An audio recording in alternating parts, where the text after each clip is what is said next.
Oi.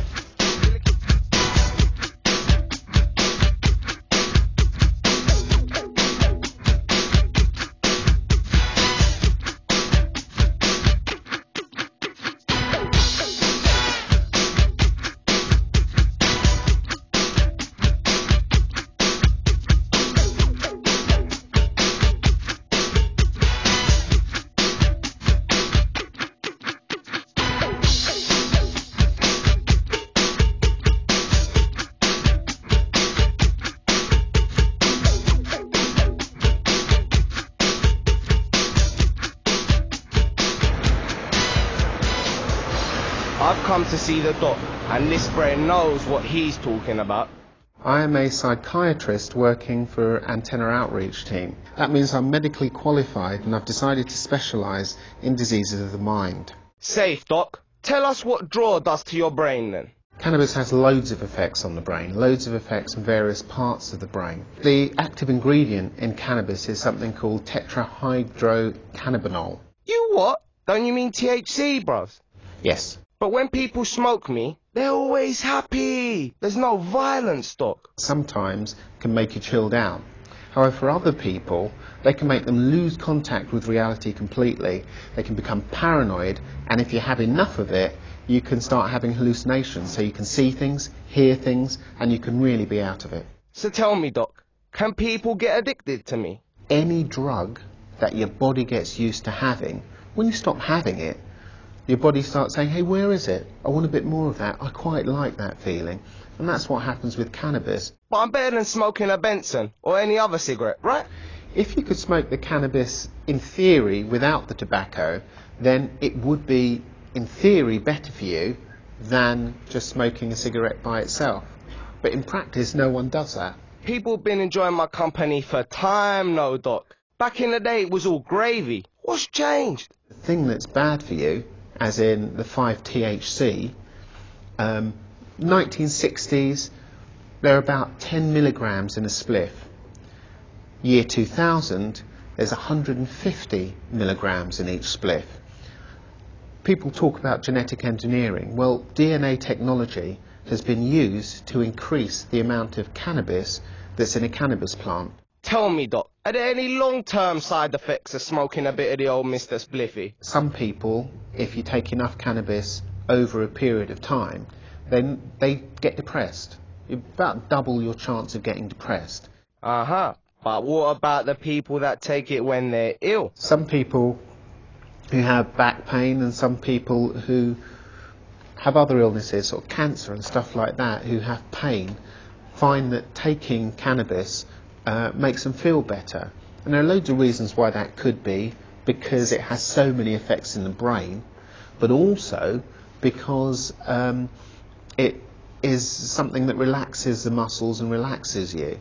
To be honest with you, Doc, everything you said sounds minor, bruv. Is there anything serious people out there should know about? It increases your chance of getting schizophrenia, a serious psychiatric illness. The earlier you take cannabis, the more likely you are to develop schizophrenia.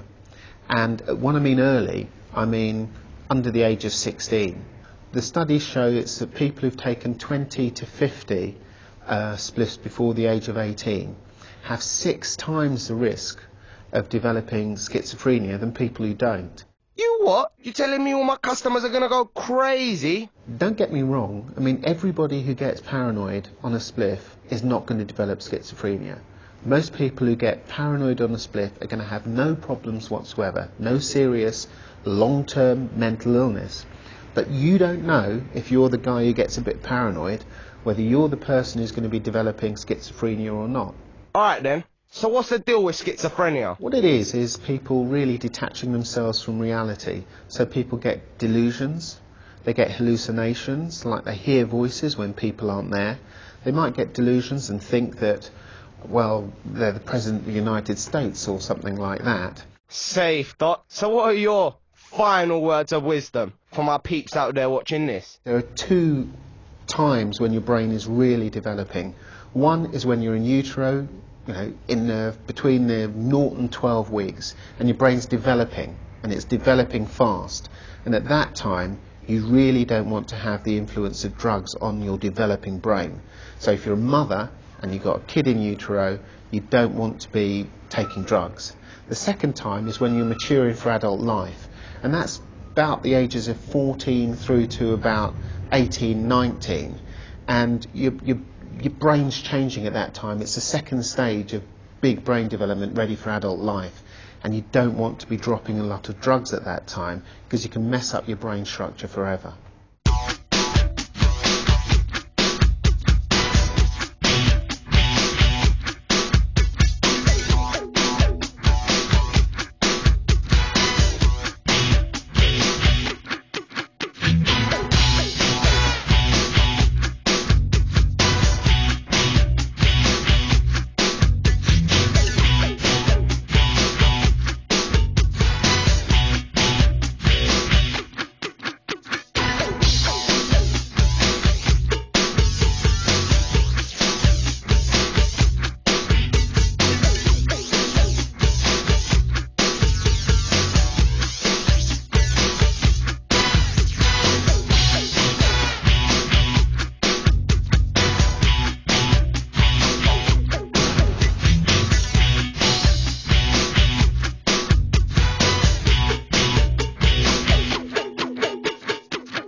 Your lungs was not designed for smoke. The potential penalty for possessing cannabis alone, the maximum penalty is 5 years imprisonment.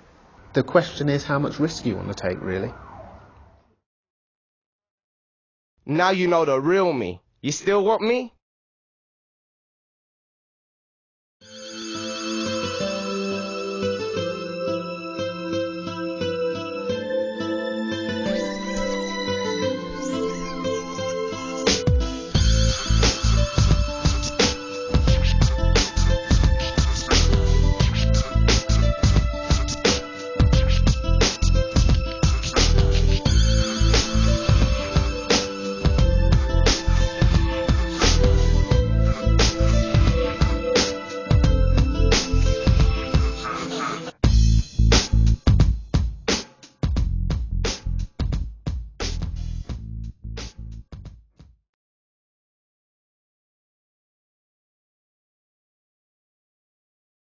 So tell me, Doc, am I swaying out?